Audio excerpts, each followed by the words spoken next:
boa tarde.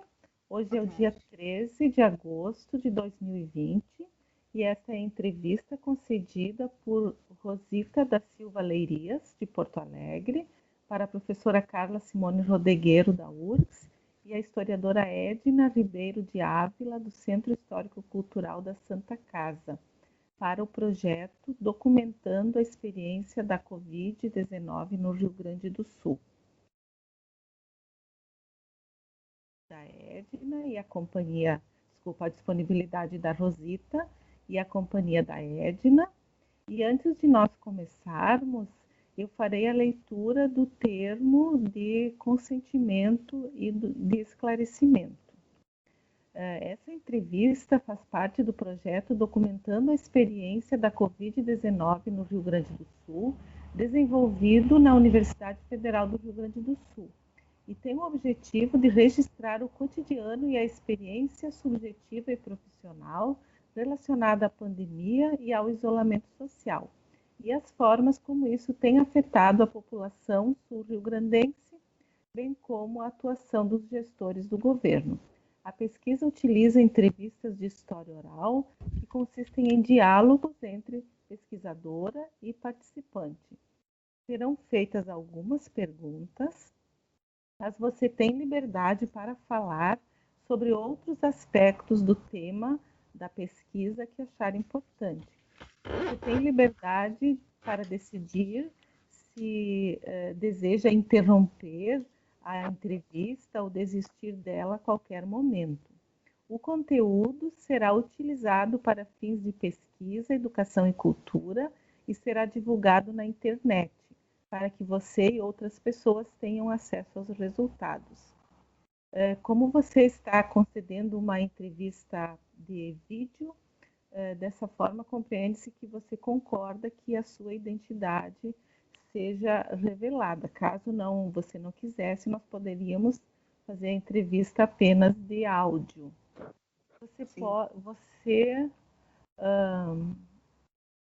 Não há custos nem compensações financeiras pela participação.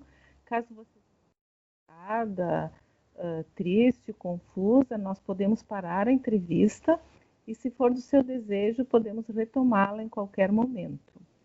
Se você não se sentir confortável em responder alguma pergunta, podemos passar para outra. E também, se for do seu interesse, você pode definir um prazo para o início da divulgação da entrevista. Nós acreditamos que os benefícios da participação no projeto são os de permitir o compartilhamento de experiências e contribuir para a montagem de um arquivo de relatos pessoais que será divulgado para a comunidade e para futuras pesquisas. Eu te pergunto, Rosita, se você está esclarecida quanto aos objetivos da pesquisa e quanto à forma como a entrevista será feita. Sim, estou ciente. Ok, você concorda que a sua identidade seja revelada na divulgação do material? Sim, concordo.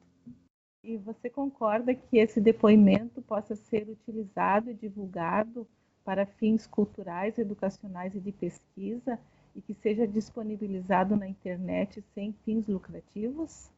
Concordo. E você autoriza o uso da sua imagem no caso da divulgação do material? Sim, autorizo. Ok, muito obrigada.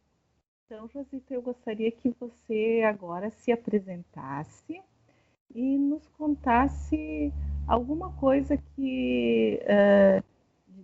por quais razões você se dispôs a conceder essa entrevista e alguma coisa que você considera que possa ser relevante para o início da nossa conversa a respeito dessa experiência de trabalhar como técnica de enfermagem diretamente com os pacientes com Covid. Por favor.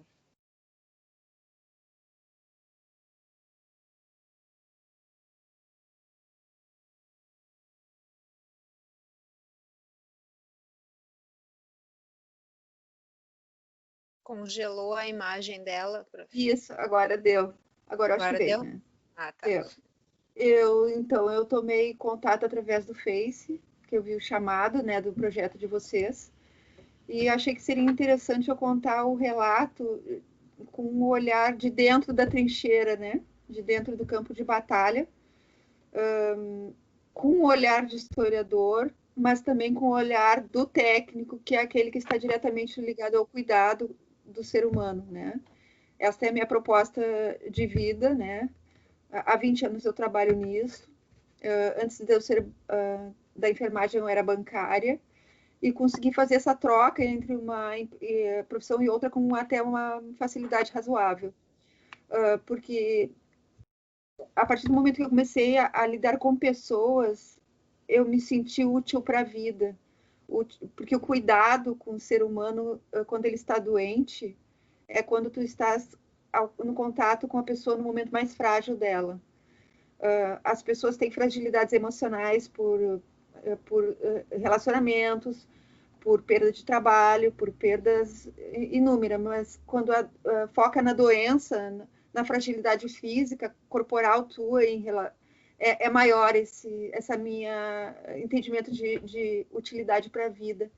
Não é só o saber técnico e o cuidado com o paciente, é o cuidado com o ser humano, com a história que está ali, com a pessoa que está sobre os meus cuidados durante minha jornada de trabalho. Eu trabalho há 20 anos, eu já enfrentei pandemia de H1N1, eu já cuidei dos queimados da Boate Kiss, eu já cuidei de surto de tuberculose, de HIV.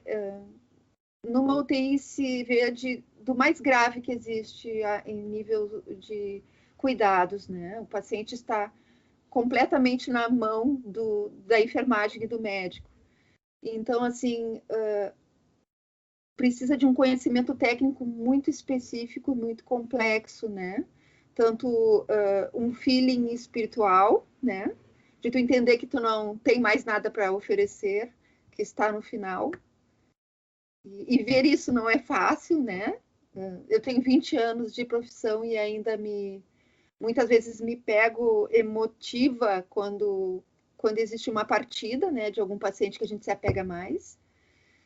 E eu penso que essa emoção que eu tenho quando eu vejo um paciente partindo, ou quando eu vejo um paciente chorando porque está longe da família, ou porque sabe que o seu diagnóstico é um diagnóstico terminal, quando eu me emociono com isso, eu sinto que eu ainda sou humana, sabe? Eu sinto que eu ainda tenho um coração batendo no peito. Porque sempre que às vezes a gente afrouxa um pouquinho e chora e se emociona, tem sempre um mais duro que diz, tu não pode fazer isso, tu tem que endurecer a casca, tu tem que ser firme, porque senão tu não vai conseguir seguir adiante, né? Mas eu sempre contraponho e digo, enquanto eu chorar, eu ainda sou humana. Eu não posso desligar uma máquina, desligar um monitor que o paciente foi a óbito e seguir a vida como se nada tivesse acontecido.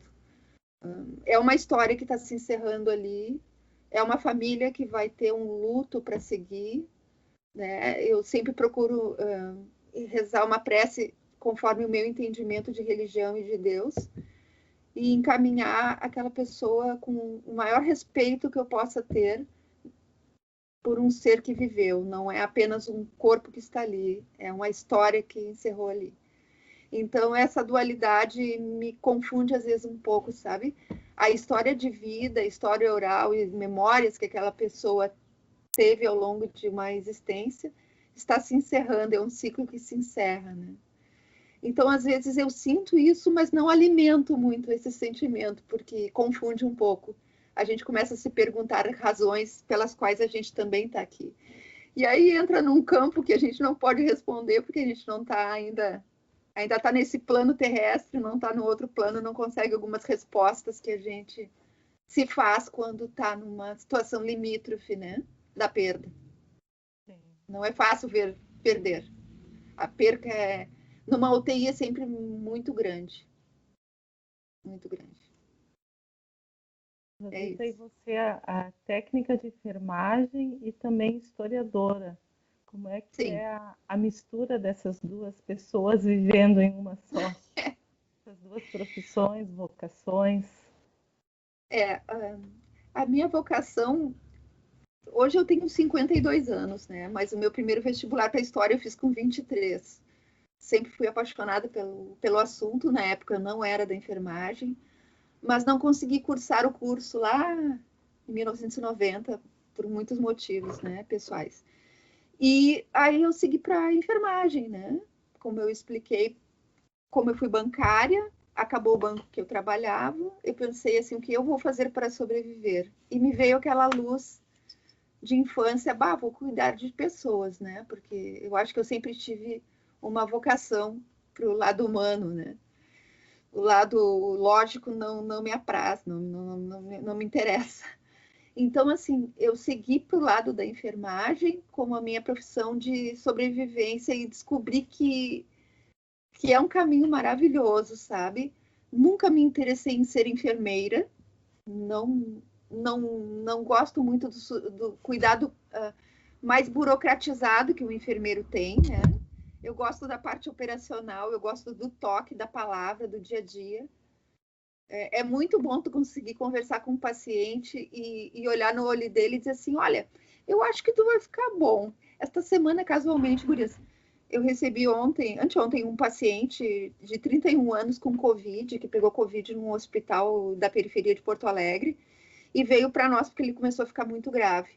E ele veio assim, ele entrou dentro do box, né, já na maca, transferiu ele, e ele com o olho, um homem jovem, 31 anos, com o olho muito estalado, apavorado, né? Afinal, eu tô com Covid, tô indo para a UTI de um hospital enorme.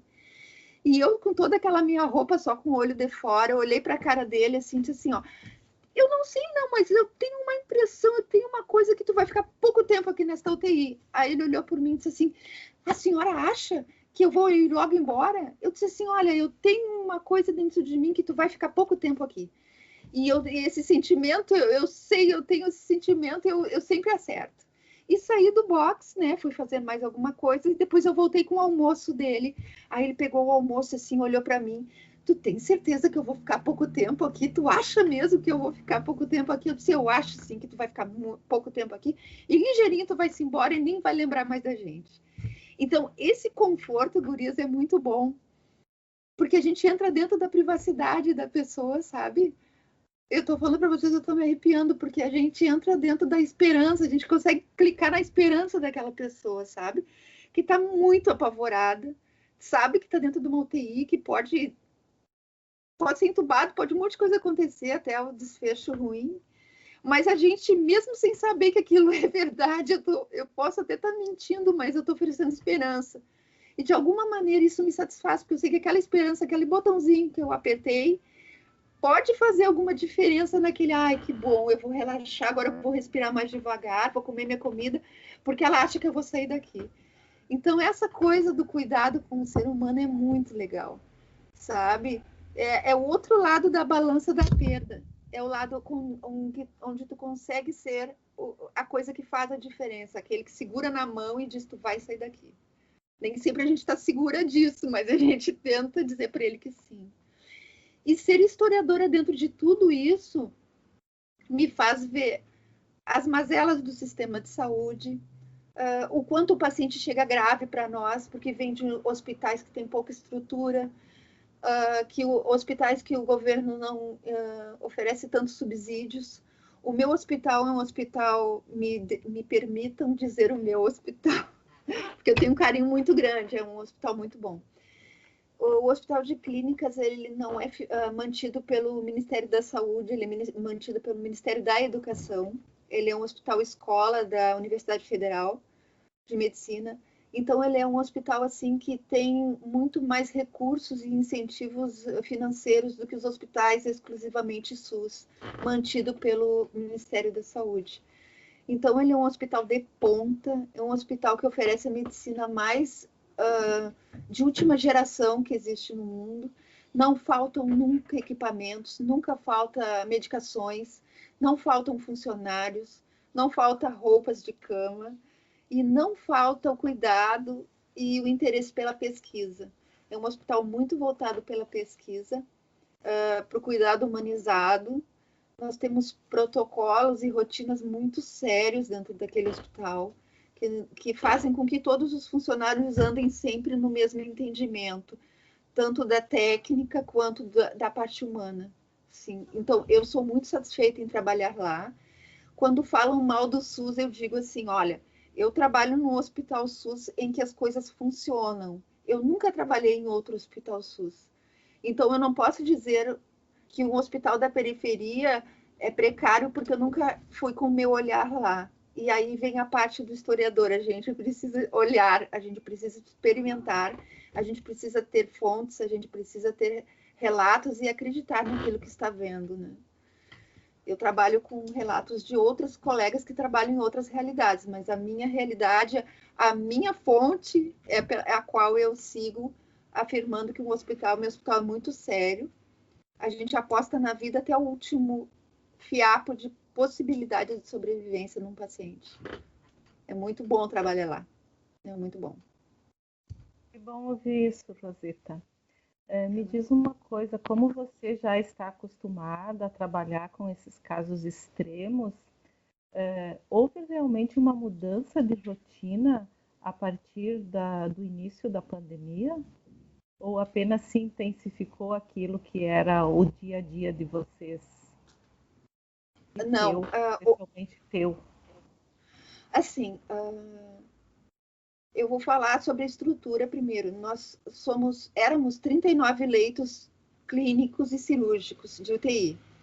Com o advento da chegada da Covid, a gente, quando eu digo a gente, eu falo o nome do hospital, ampliou toda a estrutura que já estava quase pronta, né? 2 prédios novos, mas que faltavam aquele financiamento final de imobiliário, de contratação de pessoal, que estava travado, né? Com a troca do governo federal, freou-se o incentivo a algumas partes vitais, né?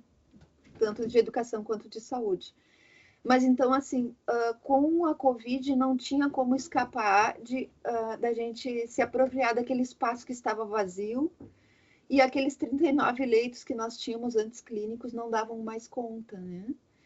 Então, assim, o hospital ganhou uma verba de 57 milhões de reais do governo federal, do Ministério da Educação, e aí a gente se apropriou do prédio novo. Inicialmente foram 10 leitos que foram criados, em março, eu acho, em abril já eram 30, e em julho nós somos 105 leitos exclusivos de Covid, exclusivos. Fora mais uns 20 leitos que continuam sendo os leitos clínicos, porque as demandas antigas ainda existem, né? Pacientes cirúrgicos, infartados, com AVC, com outras doenças, precisam de uma UTI. Então, não dá para a gente fechar a UTI de um hospital e se dedicar somente ao Covid. Outras demandas continuam acontecendo. Então, o que mudou na nossa vida de técnico, de enfermeiro, de médico, do pessoal da higienização, do pessoal da produção de alimentos, porque daí a gente é todo um corpo, né? A gente precisou reaprender a se paramentar com EPIs. EPIs, máscara, aquela máscara N95, que é a máscara que nos protege contra gotículas, não é somente a máscara cirúrgica amarradinha, é aquela máscara mais potente. A gente usa ela, usa um escudo facial, e usa touca cirúrgica, avental impermeável, roupa de bloco cirúrgico, que é a roupa que todo dia a gente troca. E isso é uma rotina que todos nós usamos, né? Tanto os enfermeiros quanto médicos, fisioterapeutas, fonoaudiólogos, todos nós usamos essas roupas. E essa mudança de cenário, de nós nos paramentarmos com todo esse monte de EPI, nos tirou a sensibilidade de reconhecermos, assim, eu estou olhando para a Carla, estou olhando para a Edna, não consigo ver o rosto de vocês, saber quem vocês são, mas com todo esse uso de EPIs, a gente só fica os olhos de fora, né? Então, a gente teve que reaprender a se reconhecer por voz, escrevendo o nome no jaleco, sabe? Usando um crachá maior que o hospital disponibilizou para nós, para a gente poder saber quem somos, né?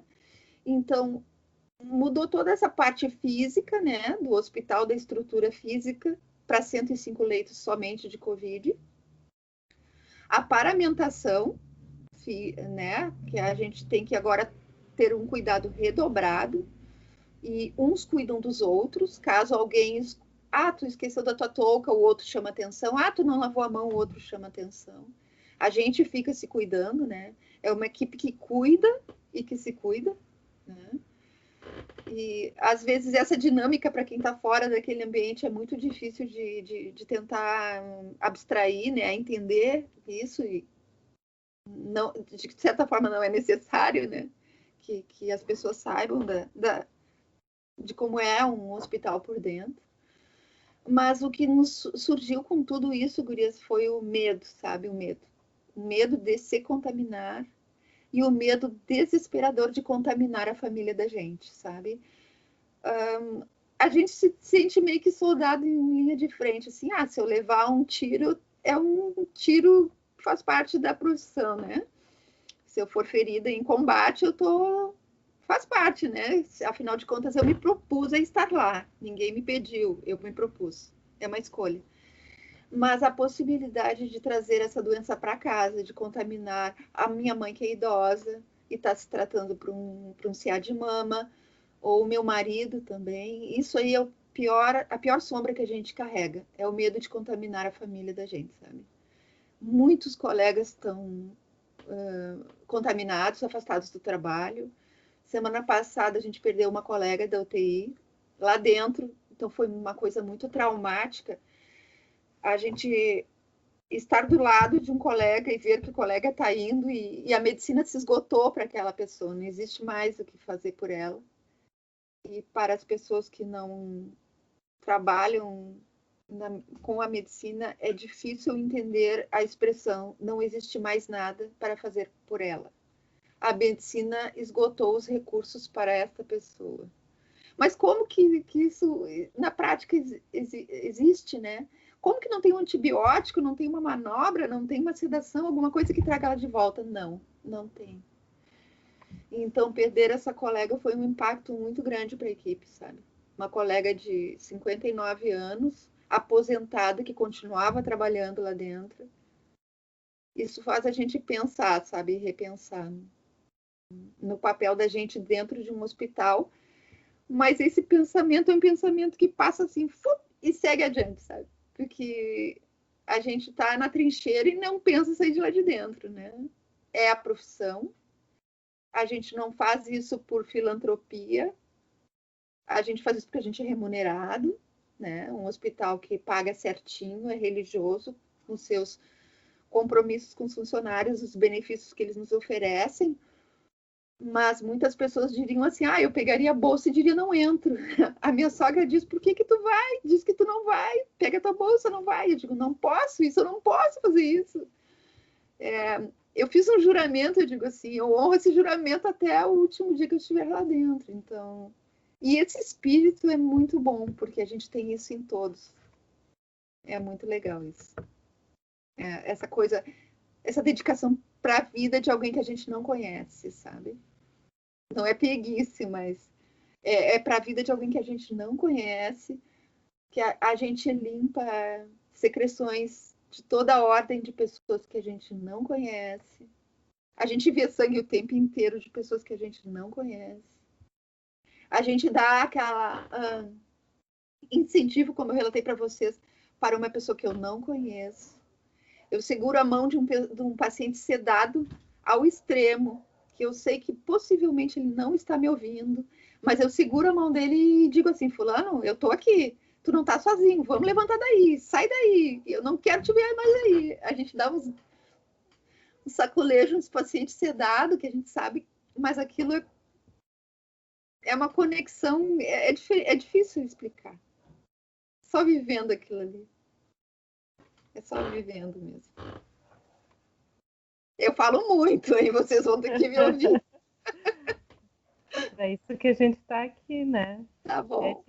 Edna, se tu quiseres já fazer alguma das questões. Sim.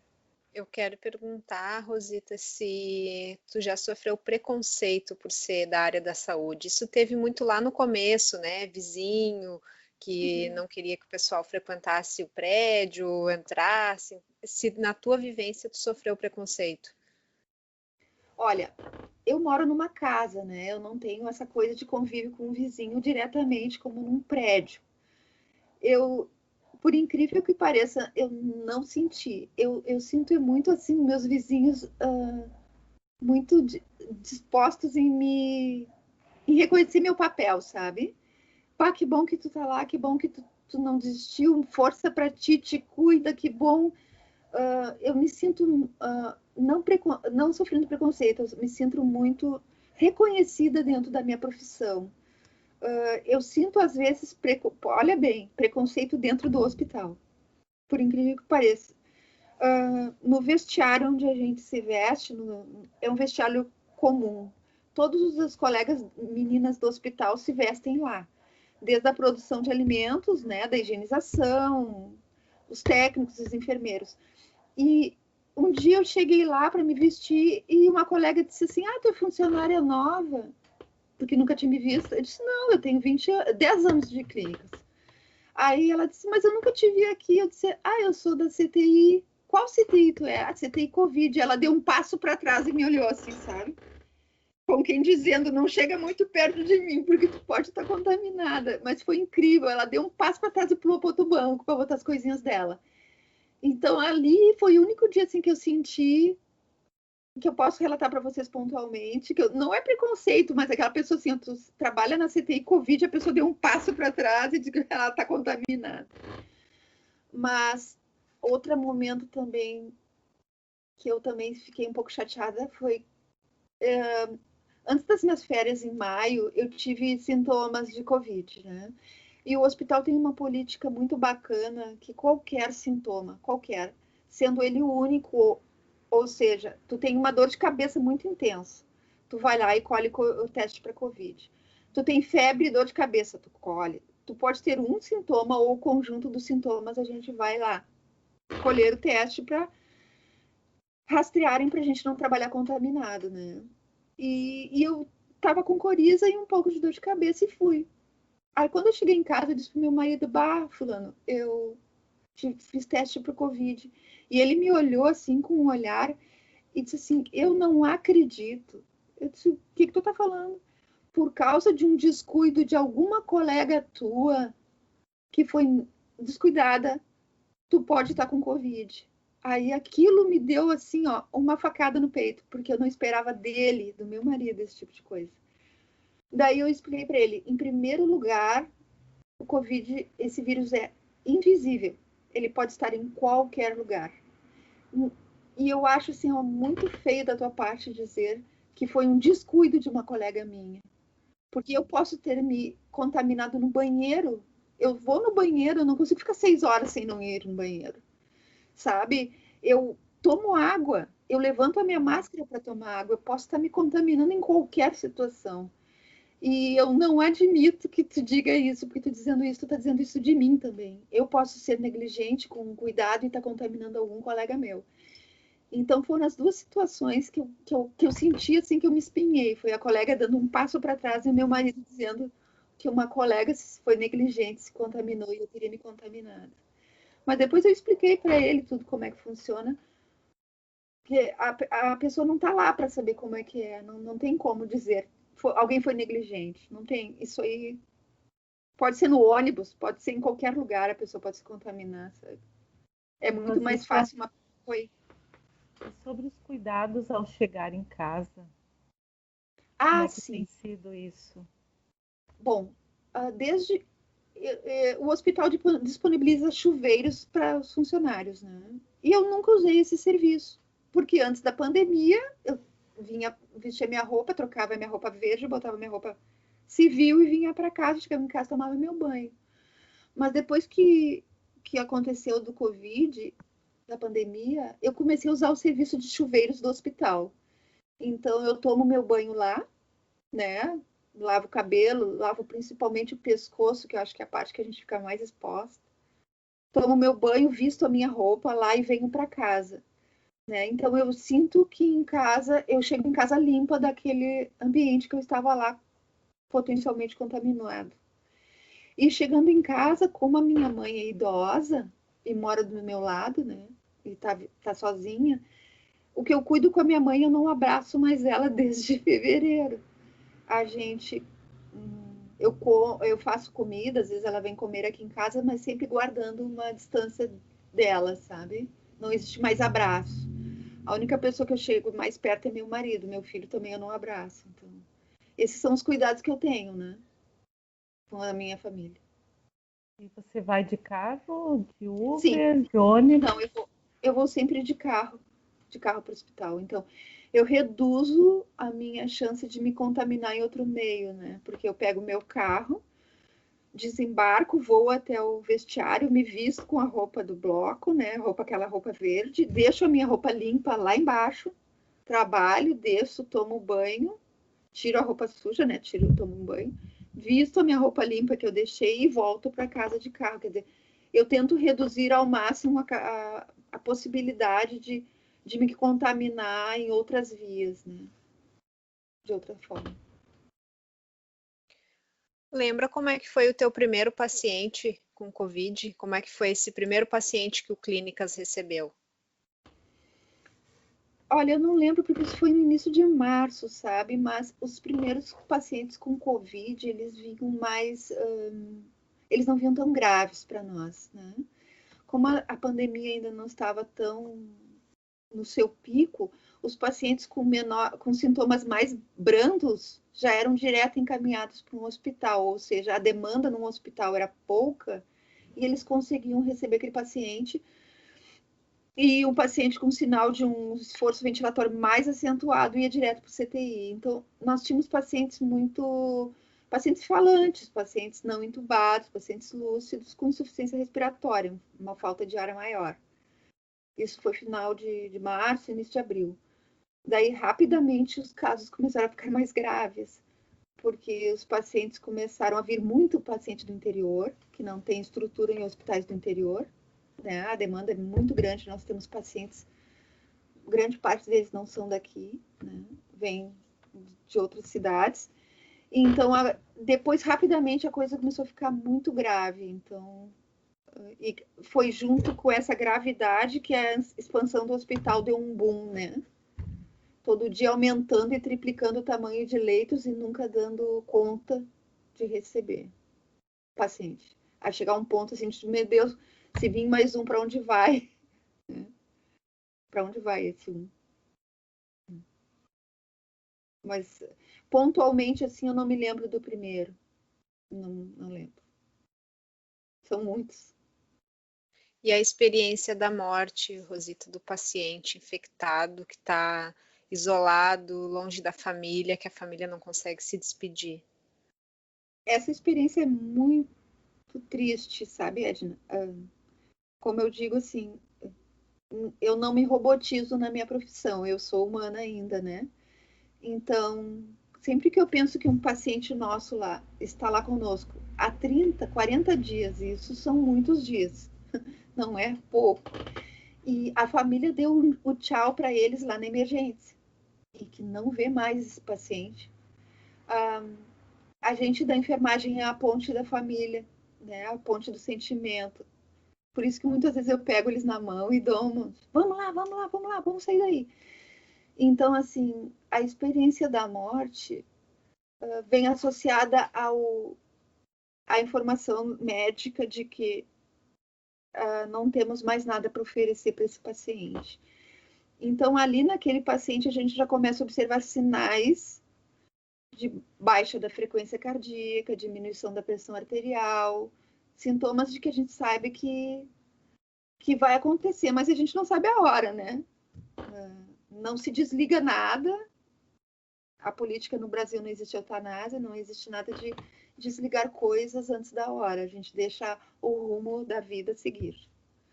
Então, essa coisa da gente... o paciente se esgotou as possibilidades de terapêuticas para ele. E a partir de agora é conforto. Esse termo conforto significa isso. O paciente é conforto. A gente começa a observar esses sinais que vão diminuindo, mas que não tem hora marcada para acontecer. Isso é ruim, porque mexe com o imaginário da gente e a gente fica pensando assim, o que tem ali ainda? Tem algum vestígio de espírito, de alma? A gente começa, eu, Rosita, começo a pensar na parte espiritual e a parte, essa linha fina que liga nós a um mundo que nós não sabemos qual é. E ver esse decréscimo dos sinais vitais me dá aquela sensação, tem alguém aqui com ele, está chegando alguém aqui para buscá-lo. Eu acredito na parte, eu sou espírita, eu acredito nisso, né? Então, eu sempre peço que os anjos bons estejam ali conosco, que encaminhem aquela pessoa, que levem ela.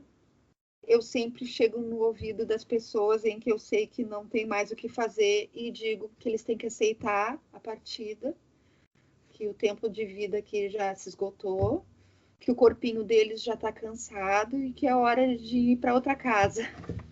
Essa é a forma que eu tenho de me despedir deles. E eu espero o monitor zerar e vem o preparo do corpo. E essa parte é uma parte difícil, né? Porque a gente vai embalar um familiar que não vai ser visto pela família, que foi visto lá na emergência pela última vez. Essa pessoa vai para dentro de 2 sacos plásticos, vai depois para a funerária, que vai para dentro de um caixão lacrado e que não vai ter um funeral respeitoso e de acordo com o que ele merecia, né? Então, essa nova rotina de final de vida mexe comigo particularmente, porque a pessoa se perde a identidade, sabe? Para mim. A partir do momento que desligou o monitor, preparou o corpo e entrou dentro daquele saco cinza, ela não tem mais a identidade que ela tinha. Enquanto o rosto está descoberto, tu ainda reconhece a face, sabe? Ah, esse aqui é o paciente tal do box tal que foi a óbito. Mas depois que vai para dentro daquele saco preto e ganha um adesivo com o nome, ela perdeu a identidade. E torna-se mais um número que tu vai ver no Jornal Nacional, acrescido de um daqueles 1.200 que vai por dia. É mais ou menos isso. Qual é o procedimento para o contato com os familiares? Assim, o hospital tem a política, que eu não sei qual é a dos outros hospitais, mas dentro da UTI, todos os dias à tarde, o médico passa o boletim para a família, né? Vai ter um familiar responsável por esse paciente, que vai receber a ligação do médico contratado, dando qual é o boletim dele. Olha, hoje o paciente teve tal e tal evolução, hoje o paciente não respondeu a tal antibiótico, precisamos trocar tal coisa. Eu nunca presenciei esse contato, porque eu sou do turno da manhã, e esse contato é feito à tarde. Então, eu não sei qual é a reação da família falando com o médico. Se a família chora, se a família se revolta, se a família questiona. A única vez que eu soube disso foi quando um dos médicos me falou assim, esse paciente, um paciente de 38 anos, jovem, enorme, sem nenhum problema anterior, ficou muito grave, Cris, mas muito grave. E a gente achou que a gente ia perder ele. E eu conversando com o médico disse assim, que pena, esse cara é pai de 2 filhas e a esposa dele é um amor. Eu virei pro médico assim, como assim ela é um amor? Ah, ele tem 38 anos, mas ele é casado desde os 16 com essa esposa. E eu fiquei parada só esperando o médico me dar informações. A esposa é muito carinhosa, muito afetuosa, chora muito quando eu falo com ela, diz que é muito importante que ele saia bem, que as gurias precisam dele, que ele é muito amado. Então, assim, eu acho que esse contato com os médicos, via de regra, é uma coisa bem impactante para eles, sabe? Porque a família é um familiar só que tem contato com aquele médico e que usa do médico para relatar a vida dela, né? Casada desde os 16, nós temos 2 filhas, ele pegou Covid trabalhando no Uber. Então, é um relato de vida, né? É a história oral vindo por outro caminho, né? Sendo recontada para mim. E aí a gente vê, gurias, que tem um ser humano ali. Não é só um corpo que precisa ser infundido antibiótico, que tem que ser infundida dieta, que tem que ser dado tal medicação, que tem que virar ele de lado. Não é só um corpo, é uma pessoa. Quando a gente começa a ter contato com as famílias, a gente a gente vê que é uma história que está atrás de quem a gente está cuidando. Isso. Falando em família dos pacientes, Rosita, é possível perceber a chegada de pacientes que são mais pobres, que têm mais dificuldades financeiras, a questão da classe social dos pacientes, de alguma maneira, vocês têm contato com isso? Conseguem distinguir a partir da ocupação, da escolaridade? Bom, esse tipo de... Uhum. Pode continuar. Se existe assim um atendimento numericamente maior de pessoas que são mais pobres? Bom, assim, a ficha cadastral dos pacientes fica no sistema, né? O nosso dia a dia é tão corrido que a gente muitas vezes, sinceramente, eu nunca parei para ver isso.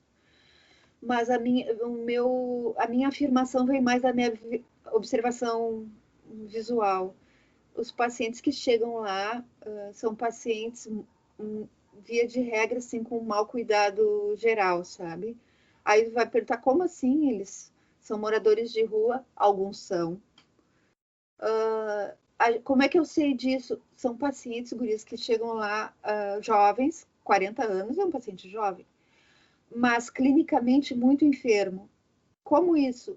Eles têm muitas vezes um diabetes descontrolado, são pacientes amputados, né? Amputou um pé, amputou uma perna, são pacientes sujos, são pacientes com cabelo desgrenhado, com unha comprida, sabe? Por esse olhar, eu consigo ver que o SUS abarca uma população bem carente, sabe? Pacientes jovens com doenças de base muito graves e avançadas para a idade deles. A gente espera que um paciente diabético seja um paciente idoso, seja um paciente obeso, mas quando tu vê um paciente magro, diabético, sem um pé, tu fica te pensando assim, quando ele descobriu o diabetes dele? Ele tratou esse diabetes? Ele tinha assistência médica? Ele tinha orientação? Baseado em todas essas perguntas que eu me faço, que eu não faço para ninguém, que eu me faço, eu fico pensando, é uma pessoa de uma população mais carente. Porque as pessoas que têm mais orientação, elas se cuidam mais, né? Elas não são doentes tão jovens assim. Né? Então, eu não tenho acesso a fichas para saber estatística. Provavelmente existam como é um hospital escola, se faz muita pesquisa, deve ter alguma área de pesquisa que relacione isso, mas eu desconheço. Nós recebemos médicos, atualmente a gente está com um chefe de uma UTI de Rio Grande conosco lá, está bem grave, muito grave, um homem de 52 anos, quer dizer, a gente abre as portas para todas as classes sociais, né? Não há discriminação.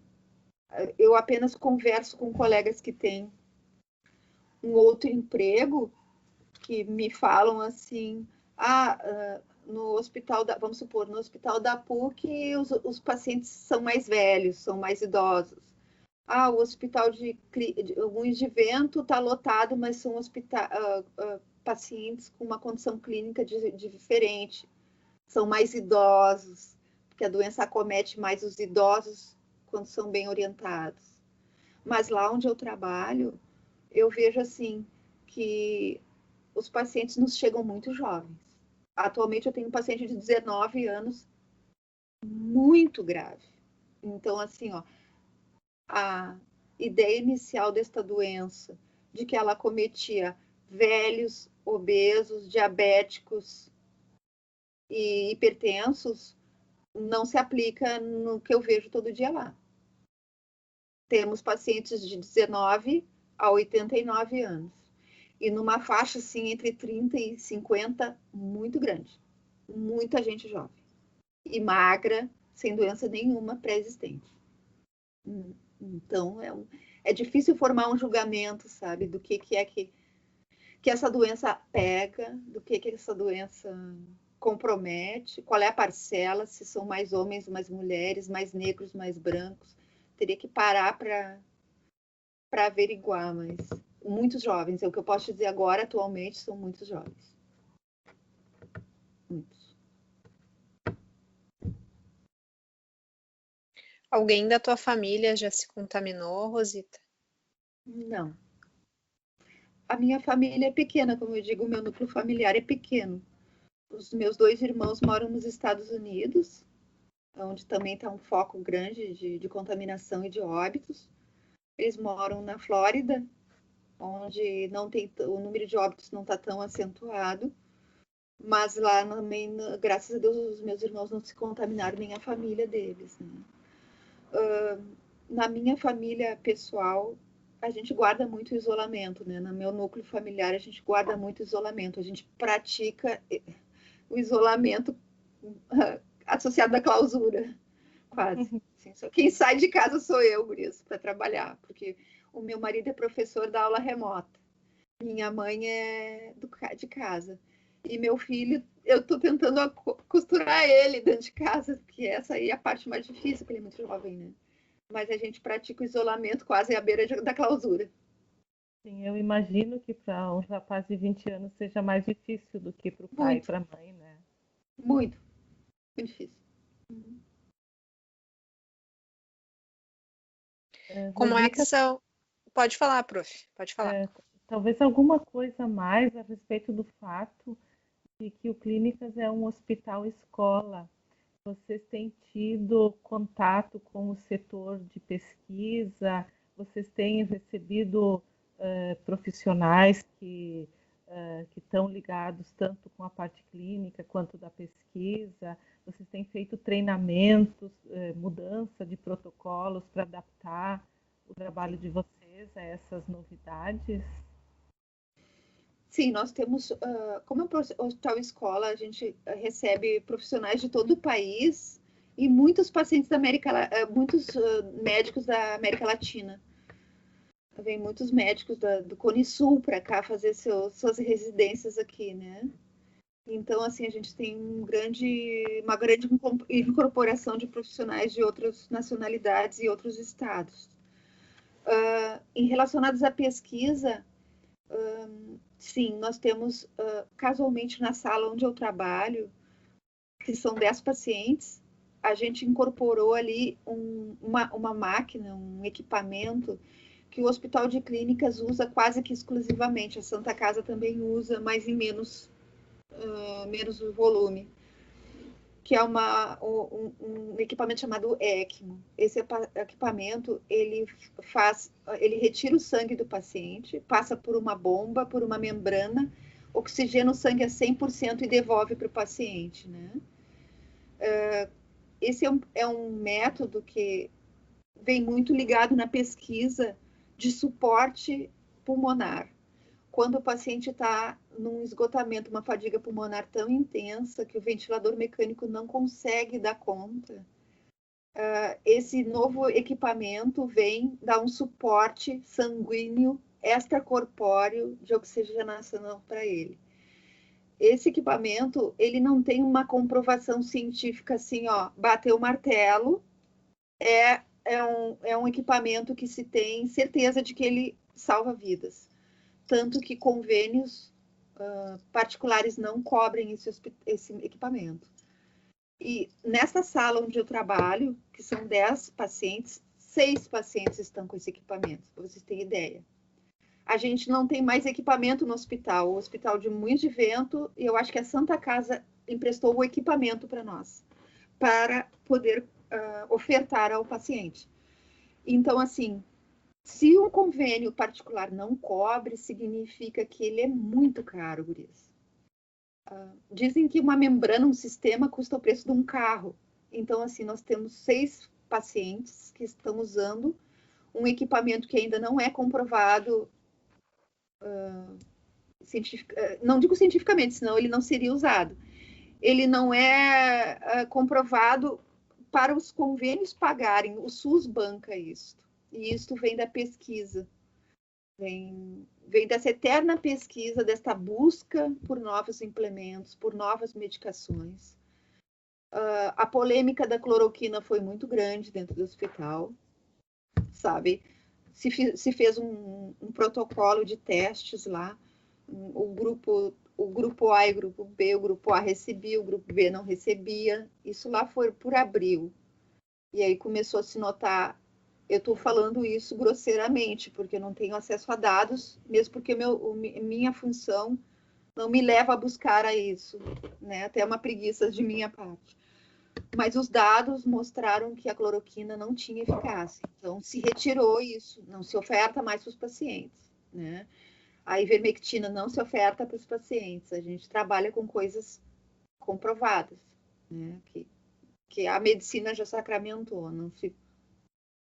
no cenário que a gente está de gravidade extrema, acho que seria um pouco contraprudente tentar implementar alguma coisa que já não tivesse sido um trabalho conduzido mundialmente, sabe? Com exceção desses equipamentos que eu falei para vocês, que são em número de 6, a gente pratica medicina mundial, não se faz experimento ali.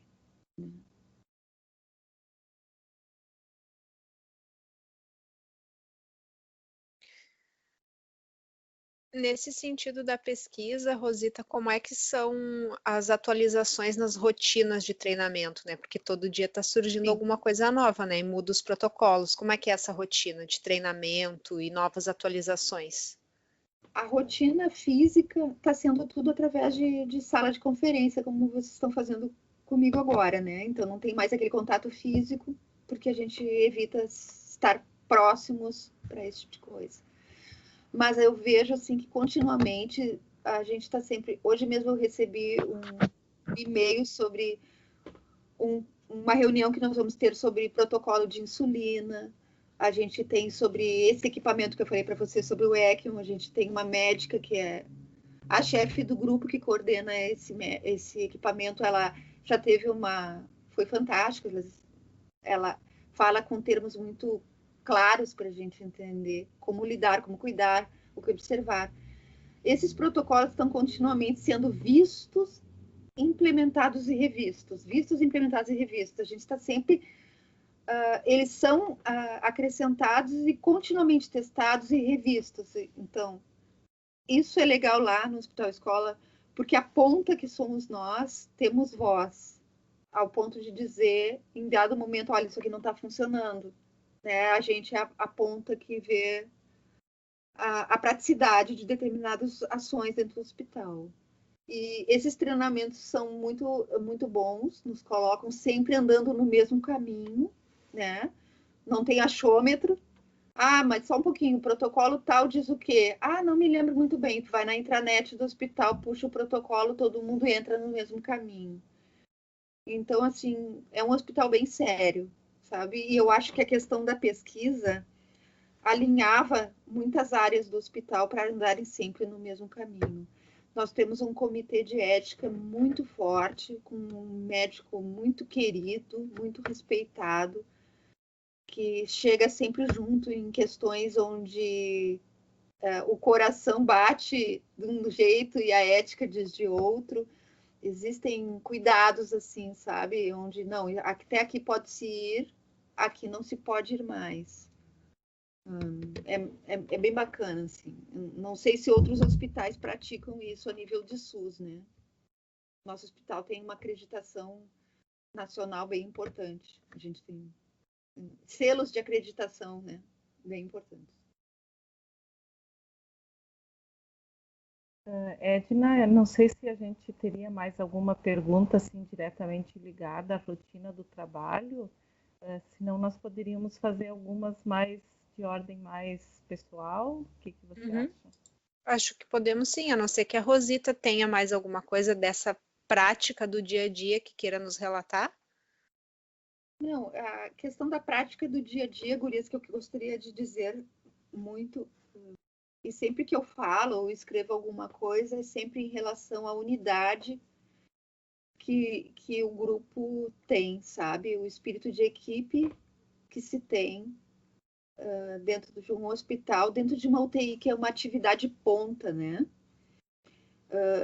Onde o cuidado está tão à beira do leito, onde um paciente instabiliza muito rapidamente Então, a gente tem, assim, uma equipe muito afinada de médicos, com enfermeiros e com técnicos, onde ali a gente é uma unidade, eu sempre digo, é um por todos e todos por um, sabe?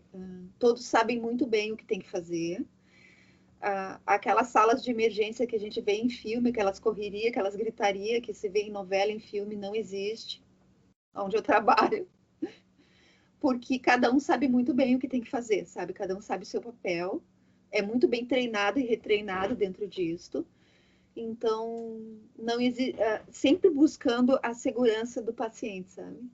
Então, se tu não tem uma equipe bem afinada, que se conhece, bem treinada, o paciente é que está em risco. Não é o CRM, não é o registro no Corém que está em risco. Não é a minha profissão, é aquela vida. E aquela vida importa, sabe? Não importa a gravidade do quadro dele. E se existe, às vezes, e existe em todas as profissões, um quase erro, ou seja, meu Deus, eu quase fiz isso, mas não fiz, eu quase preparei essa medicação errada, mas não preparei. O senso que a gente tem de certeza, ou seja, de que tu não pode errar, é muito grande. Então, eu não preciso, Rosita, que a minha enfermeira vem me dizer, tu quase errou, tu quase fez uma bobagem. A minha consciência é o meu maior juiz, sabe? Dentro desse meu trabalho. Eu não preciso que alguém me diga que eu quase errei e me puxe a orelha. Meu sentimento é tão grande de compromisso que eu não posso errar de maneira alguma, não tem erro ali. Um erro pode comprometer, né? Pode ser irreversível. E esse sentimento eu posso dizer que é coletivo. Assim, é coletivo mesmo. Eu tenho só mais uma pergunta, Rosita, que nós trabalhamos durante já, acho que 4 anos, trabalhando num projeto sobre enfermagem na Santa Casa. Mas, enfim, o que eu queria te falar é que é muito levantado pelas enfermeiras e pelas técnicas a questão da desvalorização da profissão frente ao médico, que é sempre Sim. ele o que é valorizado, Protagonista.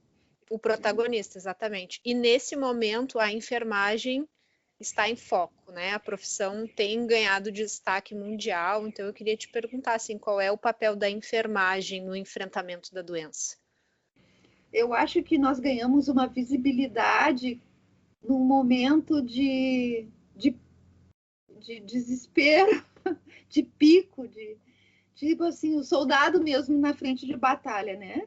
Porque o médico, às vezes, é o tenente, que está um pouquinho mais para trás, ou está com a cara para levar o tiro. Então, essa visibilidade a gente ganhou agora, mas é triste dizer que a gente ganhou só agora, né? Dentro de um hospital, por exemplo, assim, o médico tem direito numa UTI, ele está de plantão, o plantão está tranquilo, ele vai dormir. E se o plantão estiver tranquilo, ele dorme a noite inteira. A enfermagem tem 1 hora de descanso. A enfermagem não dorme, a enfermagem cuida um acesso venoso, cuida um monitor, cuida isso, cuida aquilo.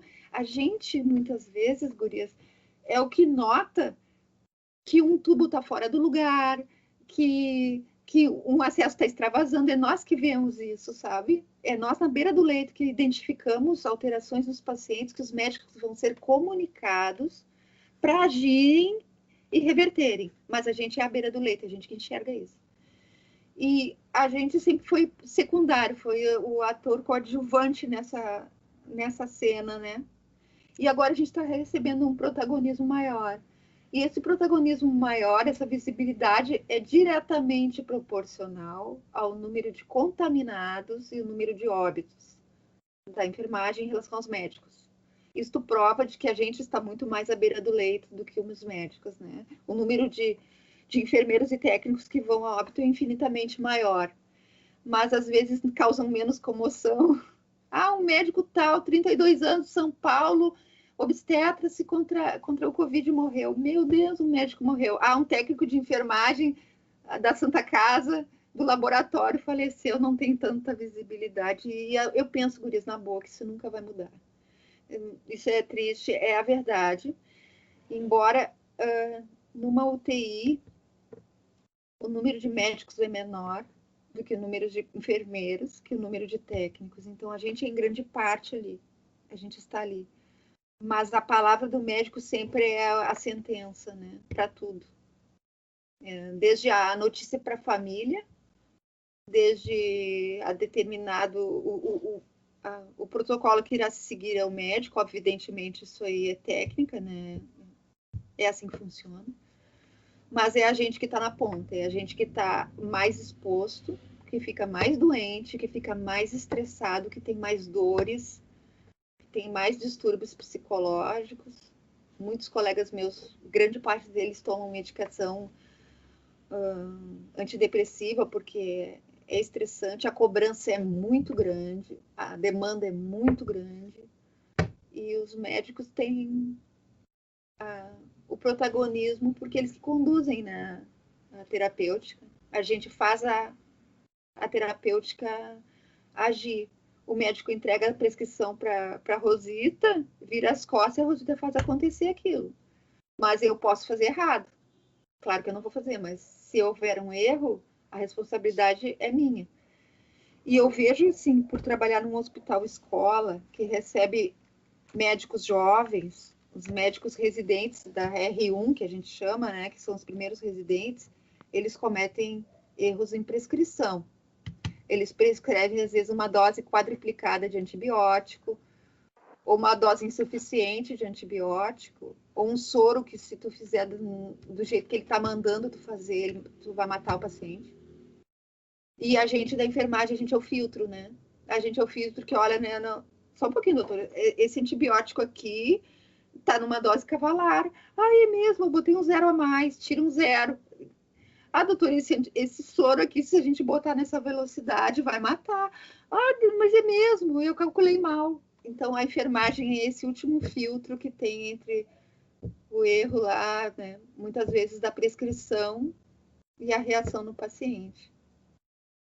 Mas assim, ó, como Florence Nightingale era nossa patrona e trabalhava no escuro com uma lamparina na mão, a gente não busca louros nem tapas nas costas, nem que é o título de herói, né? A gente vai adiante, segue como coadjuvante, feliz da vida, porque a gente fez alguma coisa. Mas isso aí é verdade. O que tu levantou é uma verdade. O que tu sente, Rosita, quando dizem que você é uma heroína, que os trabalhadores da saúde são heróis? Ah, olha, eu não sei, eu não gosto muito desse título, não. Sabe por quê? Porque eu sempre digo assim, ó, que o pedestal de um santo, de um herói, é bem pequenininho, ele é desse tamanho, assim, eu sempre imagino um santo em cima de um pedestalzinho, assim, que na qual tu te balançar pro lado, tu perde a tua santidade, né? Tu perde teu heroísmo. Então, assim, se num dia tu tá mais mal-humorado, ou tu tá triste, ou se tu tá cansado, teu heroísmo é posto à prova. Eu não acho que a gente é herói de uma vida inteira, não é por causa de uma pandemia, sabe? A enfermagem, o hospital em que eu trabalho, é o sonho de qualquer técnico de enfermagem do Rio Grande do Sul trabalhar ali, pelas condições e pelo salário. Então, assim, vocês ganham bem, a gente ganha bem porque a gente estudou para chegar até onde a gente está, né? A gente fez um concurso bem concorrido, estudou bastante para chegar lá e continua sempre estudando, né? E o que eu sinto muito é que em outros hospitais as pessoas às vezes praticam uma medicina com menos condições, muito mais no improviso, muito mais em condições precárias e esses são muito heróis também, mas eles não são vistos nunca. Então, assim, não me chama de heroína, eu tô fazendo a minha parte. Tô só fazendo a minha parte. Não gosto desse título. Não gosto. Ok. E sobre, assim, você comentou que os colegas às vezes entram em depressão, estão estressados.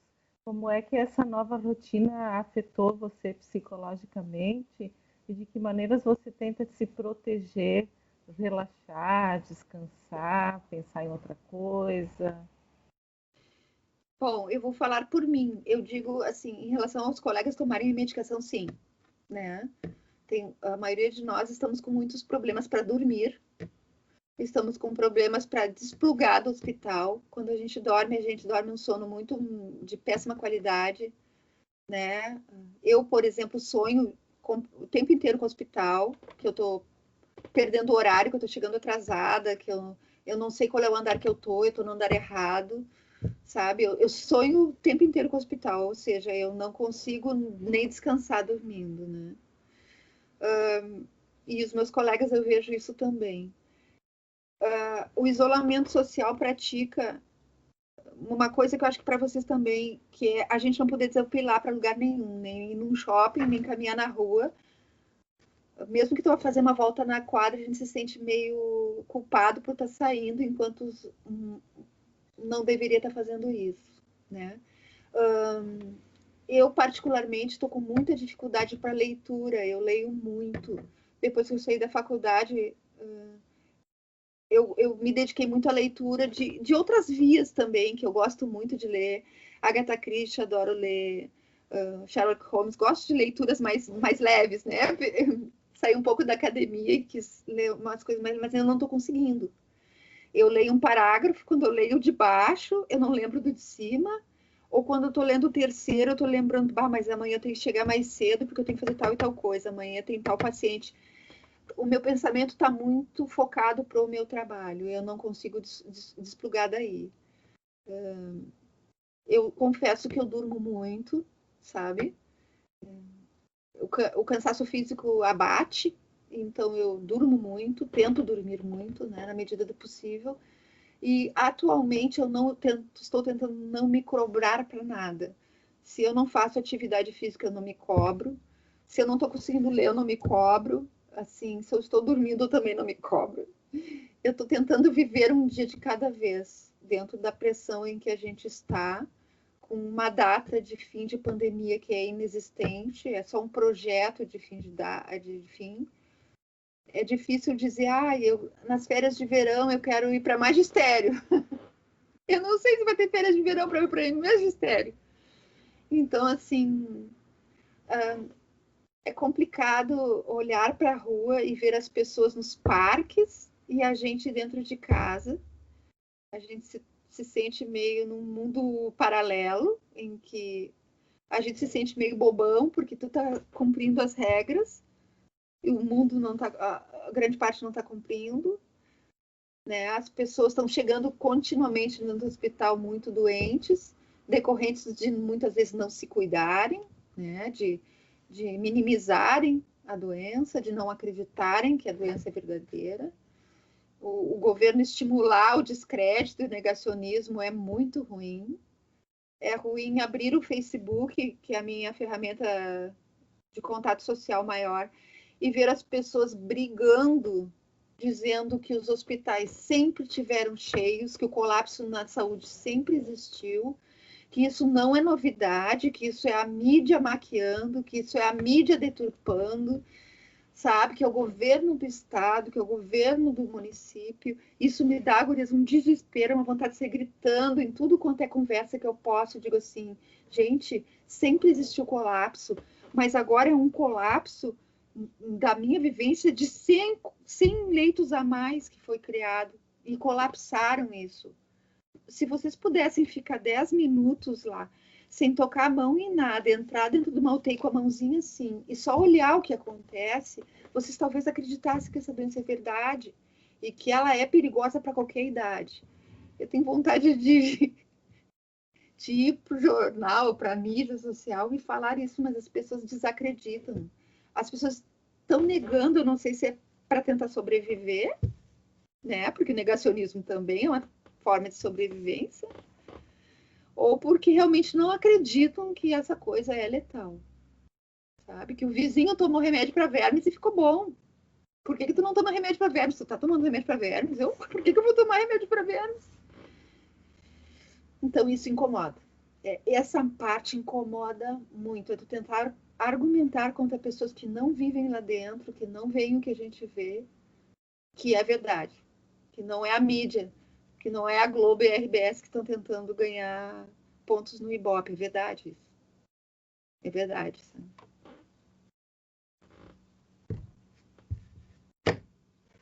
E é por isso, Rosita, que você se propôs a escrever relatos a respeito da experiência. Sim.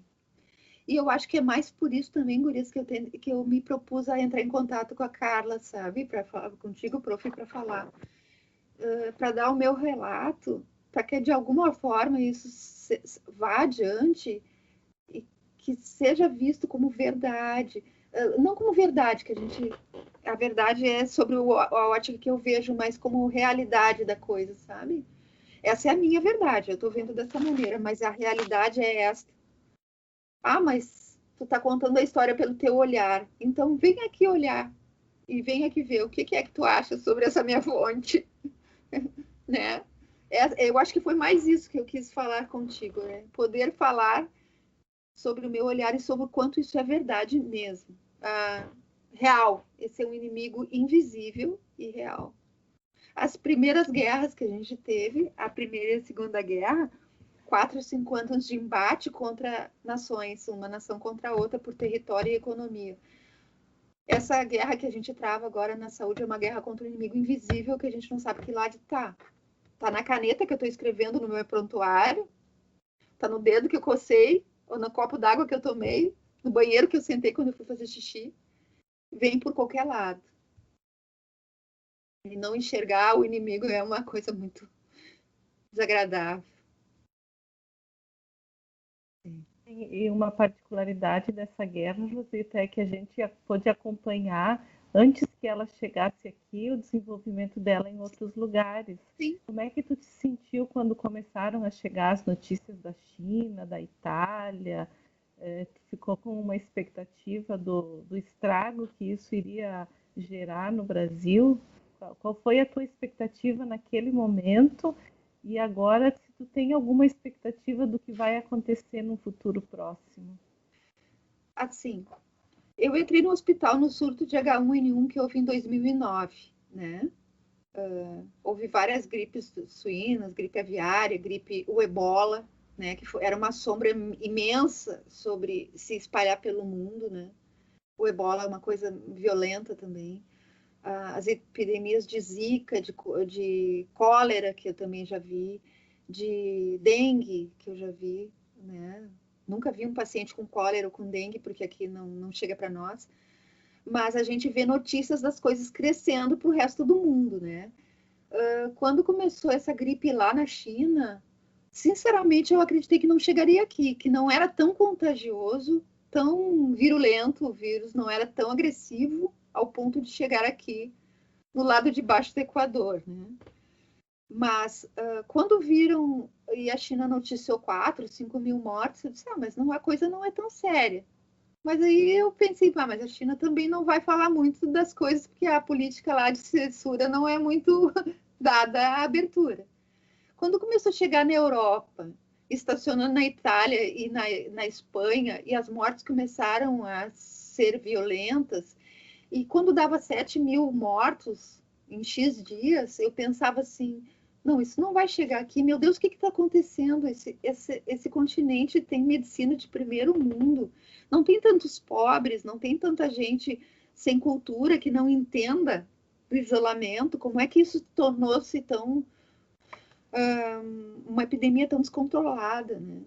Quando começou a chegar nos Estados Unidos, eu pensei, não, o Trump segura, né? Tem dinheiro. A gente pensa que dinheiro resolve tudo, mas não resolve.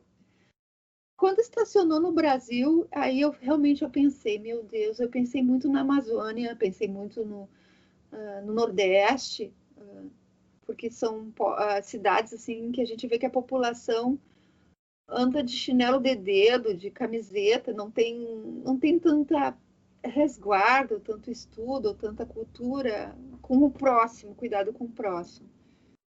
E aí eu via que o Rio Grande do Sul estava ficando para trás, né? Era o quarto estado no qual se morria menos pessoas. Eu digo, meu Deus, aqui não vai chegar tanto, né? E eu via que os hospitais de campanha aqui também não estavam sendo instalados. Eu digo, aqui nós estamos salvos, né? Porque aqui a população se cuida mais. Sei lá, ingenuidade. Mas eu vi que a coisa parece que vem em onda, sabe? Veio a onda europeia que desembarcou nos Estados Unidos, que caiu para nós, que veio pelo norte, que veio pelo nordeste, que está vindo e que está explodindo aqui. Parece uma onda isso. Então, este medo se tornou real quando eu vi que as vagas estavam estourando lá no hospital que eu trabalho, assim, sabe? e que os pacientes ficam muitos dias, ficam 30 dias internados, então a rotatividade de leito é pequena. O paciente fica muito tempo. Não tem que faça com que ele saia mais antes disso. Aí eu vi que as epidemias de ebola na África ou de zika e de dengue mais para o norte do país, eu não tinha dimensão do que isso representava, sabe? Porque uma verdade é essa, gurias. Se a gente não sente a dor ou o calor do fogo perto da gente, a gente olha o fogo de longe e diz, não, fogo tá longe, dá tempo de ocorrer. Se a gente não sente a coisa perto da gente, é difícil de mencionar, sabe? Então, eu acho que foi isso que eu não entendi dessas coisas, assim. Que veio em ondas e que precisa estar perto para as pessoas entenderem, mas mesmo assim, alguns se negam a entender. Né? E, sinceramente, assim, eu vejo que está agora a vacina chinesa vindo para testes aqui no Brasil, a vacina inglesa produzida lá em Oxford, a russa também.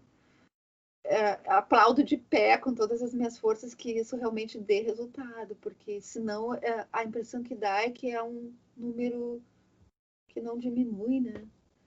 Porque há mais de mês a gente ouve no Jornal Nacional e no próprio Ministério da Saúde, se abrir o site lá, é 1.000 pessoas por dia. São 1.000 pessoas, não são um número, não são abstração matemática, né? São vidas, né? A dificuldade, acho que, de entendimento de grande parte da população é porque esses números não têm rostos. Não tem rosto. Número é número. Meu marido é matemático, professor de matemática, adora número. Eu não gosto. Mas são números, são rostos, são pessoas, isso incomoda. A gente saber que a gente é impotente. Até sair uma vacina, se a coisa não vai parar. Não vai. As previsões não são matemáticas, não são exatas, né? As previsões não. Eu ouvi hoje que eles acham que no estado o pico vai ter entre agosto, final de agosto e setembro. Mas, meu Deus, o que mais que a gente precisa de pico? Já tá bom o pico aqui, agora desce daqui para frente. Então é isso. Queres perguntar mais alguma coisa, Edna? Não, eu acho que era isso mesmo. Rosita, tu gostarias de fazer mais algum comentário? Eu gostaria de dizer para vocês duas, que são as pessoas às quais eu estou comentando agora, estou conversando agora, né? Cuidem-se, assim, pratiquem o isolamento, cuidem dos seus filhos, cuidem das gurias, repense bem a volta às escolas, né? Para as crianças que têm menos entendimento de resguardo, né? De se cuidar. Se já está difícil para os adultos entenderem isso, para as crianças talvez também seja tão difícil quanto, né? E tentem semear essa sementinha do cuidado consigo e com o próximo, né? A gente vive em sociedade, né? O ser humano é um animal social, a gente não vive não consegue viver em isolamento, e isso completo, e isso está abalando a vida da gente, né? O abraço, nos foi tirado o abraço, guris, que é uma coisa tão simples, que não requer dinheiro, não requer muita coisa, é só abraçar a pessoa, a gente não pode mais isso. Então, cuidem-se, né? Vamos fazer cada um a nossa parte. Isso. Obrigada pelo conselho. Uhum. A gente fica muito agradecida pela tua disponibilidade. Eu sei que você já olhou os outros, o questionário do projeto Sim. documentando a experiência da Covid, caso você queira divulgar entre os colegas. Sim. Também. É nosso desejo contribuir para documentar essa experiência e para produzir um material que possa nos ajudar nesse momento e também a transformar isso que nós estamos vivendo num objeto de estudo para Sim. o futuro. Então, nós queremos te agradecer muito. Foi um prazer. Vou tirar só uma fotinho oficial nossa aqui. Tá. Pronto. Entendeu? Sim, saímos bem? Saímos bem na foto. Saímos. Foi um prazer, Então, Gurias. acho que encerramos aqui. Muitíssimo obrigada. Rosita, você mantém a autorização de que a gente possa divulgar a entrevista, né? Mantenho, sim. Então tá. Então, logo nós tivermos ela processada, nós entraremos em contato contigo. Obrigada, Gurias. Obrigada e boa